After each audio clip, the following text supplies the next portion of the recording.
नमस्कार। परिमार्जन से संबंधित इस ट्रेनिंग वीडियो में आपका स्वागत है। इस ट्रेनिंग वीडियो में हम लोग देखेंगे कि सर्किल ऑफिसर अपने लॉगिन से जो भी परिमार्जन के अंतर्गत एप्लीकेशन आएंगे उसका निपटारा कैसे करेंगे। तो सबसे पहले मैं बता दूं कि जितने भी एप्लीकेशन आएंगे वो केवल सर्किल ऑफिसर का ही एक लॉगिन बना हुआ है, उसी लॉगिन से उसको डाउनलोड करके और उसको सुधार करने के बाद उसको डिस्पोज करना है। तो लॉगिन करने के लिए सबको लॉगिन आईडी और पासवर्ड चाहिए होता है। सबसे पहले ये वेबसाइट तो आप लोगों को पता है कि कैसे जाया जाता है। यहाँ पर बस जाने के लिए आपको ये बिहार भूमि का जो वेबसाइट हमारा है पहले से उसको ओपन करना है। उसमें परिमार्जन एक लिंक दिया हुआ है, इस पर क्लिक करना है। पब्लिक यहाँ से पोस्ट योग्य भांस से अपना एप्लीकेशन सर्च करता है, यहाँ से एप्लीकेशन फाइल करता है, यहाँ से अपना एप्लीकेशन का स्टेटस देखता है। ये इंस्ट्रक्शंस दिए हुए हैं कि किस तरह से परिमार्जन में किस किस तरह के आवेदन लिए जाते हैं, उसके लिए दस्तावेज कौन कौन से हैं और उसका पब्लिक कैसे उसमें एप्लीकेशन फाइल करेगा, ये यहाँ पर दिया हुआ है। अब चलिए हम लोग देखते हैं। एप्लीकेशन का फॉर्मेट भी यहाँ दिया हुआ है। ये हर एक तरह का एक एक एप्लीकेशन, अगर 6 तरह का यहाँ पर देखेंगे आप तो 6 तरह के आवेदन के लिए 6 तरह के सुधार के लिए आवेदन दे सकते हैं। 1, 2, 3, 4। ये ऑफलाइन वाले में 4 तरह का सुधार। एक होता है नाम में सुधार, खाता खेसरा में सुधार दूसरा होता है, तीसरा लगान से संबंधित सुधार, चौथा होता है अगर छूटा हुआ है पूरा का पूरा तो उसको सुधारने के लिए। और ऑनलाइन दाखिल खारिज के निष्पादन के जो उपरांत जो भी जमाबंदी तैयार होती है उसमें सुधार केवल 2 ही संभव है। नाम, विक्रेता का नाम और खतियानी रैयत का नाम अगर कुछ गलत है तो उसको, और दूसरा होता है लगान और चौहद्दी में सुधार। खाता खेसरा में अगर इसमें सुधार नहीं होता, अगर किसी के खाता खेसरा और एरिया में सुधार करना है तो उसको डीसीएलआर के पास जाकर अपील दायर करना होता है।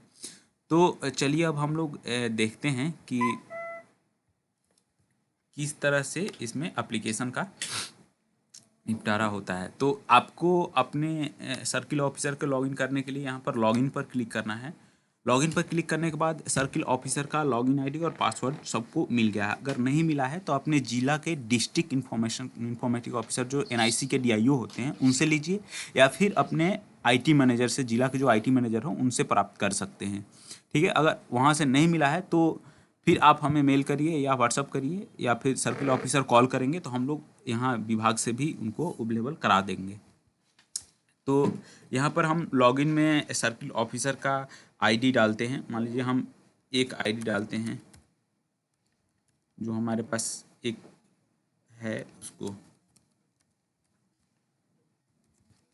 ये सर्किल ऑफिसर के लॉगिन से हम लॉगिन करते हैं। लॉगिन करने के बाद आप जैसे ही लॉगिन करिएगा आपको डैशबोर्ड दिखेगा।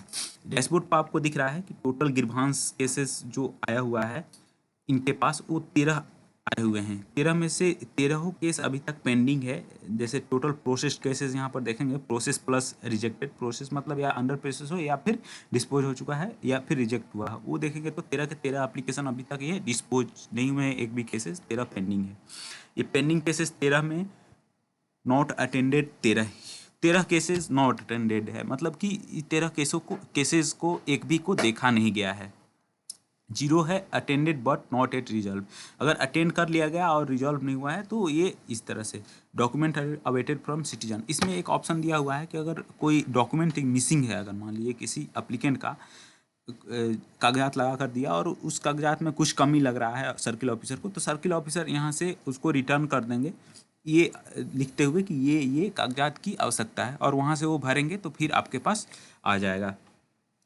तो ये आपके पास है। उसके बाद देखिए टोटल ग्रीवांसेस 13, ये डिफरेंट तरह के स्टेजेस होते हैं। स्टेज क्या होता है हम आपको बता देते हैं। जैसे टोटल ग्रीवांस केसेस 13 है, 13 का आप यहाँ पर ब्रेकअप रहेगा। ये जो आपको दिख रहा है आगे ये सारे ब्रेकअप रहेंगे।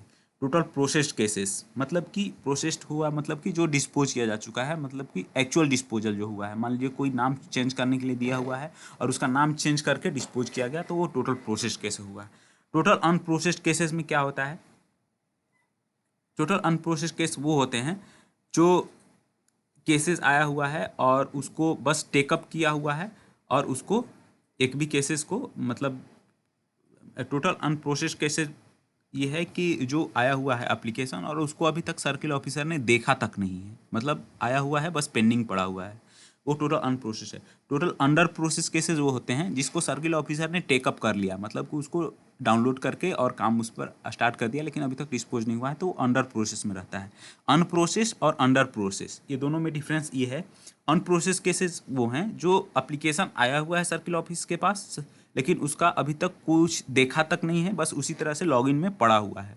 अंडर प्रोसेस वो होता है जिसको देख लिया है सर्किल ऑफिसर ने, लेकिन अभी तक उसमें कार्रवाई कर रहे हैं, लेकिन उसको डिस्पोज नहीं किए हैं। टोटल रिजेक्टेड केसेस मतलब कोई आदमी मान लीजिए नाम अपने सुधारने के लिए एप्लीकेशन दिया हुआ है, लेकिन उसका कागजात का मिलान किया गया और लगा कि नहीं ये गलत दिया हुआ है और उसको रिजेक्ट किया गया, तो वो रिजेक्टेड केसेस में जाता है। टोटल एडिशनल डॉक्यूमेंट रिक्वायर्ड वाले ये केसेस है। मान लीजिए कि अगर 5 आवेदन आया हुआ है, उसमें से 2 आवेदन में ऐसा रहा कि कुछ डॉक्यूमेंट वांटेड है और उसकी मांग की गई है, तो वो टोटल एडिशनल डॉक्यूमेंट उसमें ई वाले में पड़ा रहेगा। 2 केसेस यहाँ पर पड़ा रहेगा जिसमें 2 केसेस में एडिशनल डॉक्यूमेंट की मांग की गई हो। तो हर एक स्टेज में एप्लीकेशन जो रहेगा ना, उसका अलग अलग उसका स्टेटस रहेगा। जैसे मान लीजिए यहाँ पर हर एक केस को देखने के लिए किस में कितने केसेस हैं, जैसे मान लीजिए इसमें 13 है, 13 को देखने के लिए मोर इन्फॉर्मेशन पर जैसे ही क्लिक करेंगे, यहाँ पर आपके पास 13 आवेदन यहाँ पर आपको दिखने लगेंगे। अब मान लीजिए इस आवेदन को अभी देखते हैं कि इसका स्टेटस क्या है। जैसे ये आवेदन है आनंद शंकर, मैंने अभी अप्लाई किया था, तो इसका आवेदन, इस आवेदन का स्टेटस अभी क्या है अगर देखना चाहते हैं तो ट्रैक योर गिरभांस में जाएंगे और यहाँ पर कंट्रोल आवेदन आप एक्नॉलेजमेंट नंबर डालेंगे और यहाँ पर ट्रैक स्टेटस करेंगे, तो यहाँ पर स्टेटस दिखा रहा है your current status is grievance submitted, मतलब अभी सबमिट हुआ है और इस पे और भी आगे कोई कार्रवाई नहीं की गई है।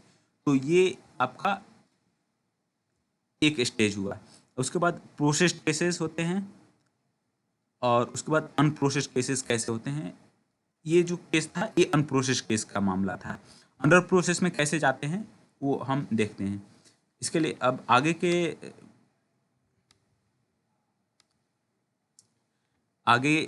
का स्टेटस किस तरह से इसको डिस्पोज करते हैं उसको देखने के लिए वीडियो नंबर 3 देखिए, इसके आगे का वीडियो। ठीक है, ये वीडियो बहुत लंबा हो जाएगा, इसलिए हम यहीं पर इसको करते हैं। आगे का एक दूसरा वीडियो बनाकर हम अभी डाल रहे हैं।